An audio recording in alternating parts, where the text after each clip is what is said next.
Chapter 2. The Stampede Trail was blazed in the 1930s and was going to be turned into a road for mining. A company, Yutan Construction, which was going to build the road, bought 3 old buses in order to house their workers. When construction stopped, Yutan recovered 2 of the buses, but the 3rd bus was left in the wilderness for hunters and trappers. Normally, months will pass before anyone comes across this last bus, Bus 142. But in September of 1992, 6 people in 3 different groups came on the bus in the same afternoon. One group was 3 friends who liked to go off-roading and hunting. They were going to drive off-road to the bus and stay there to hunt for moose. This was September 6, 1992. They crossed the Teklinika River and started off-roading to the bus. When they got there was a couple staring at the bus but not moving. They found a note on the outside and didn't want to go in because it smelt like decay.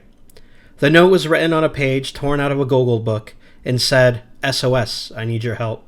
I am injured, near death, and too weak to hike out of here." The note finished by saying that he was out collecting berries. It was signed Chris McCandless, August. There was a few books, jeans, and a Remington 22 rifle in the bus. One of the hunters looked through the window and saw a sleeping bag with something in it. He shook it a little. It was light. When he went around, he noticed the head. Chris McCandless had been dead for 2.5 weeks. The hunters thought they should move the body, but it wouldn't fit on anyone's vehicle. Then, another hunter came upon the bus. His name was Butch Killian.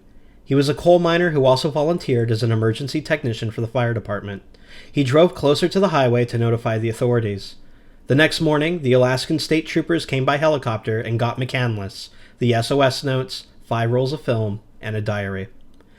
The autopsy couldn't figure out how he died because the body had decayed so much. There was no fat left on his body and his remains only weighed 67 pounds. The authorities assumed it was starvation. Without any identification, the police had no idea who this person was or why he was there. All they had was the name, Chris McCandless, and some self-portraits he took with the camera.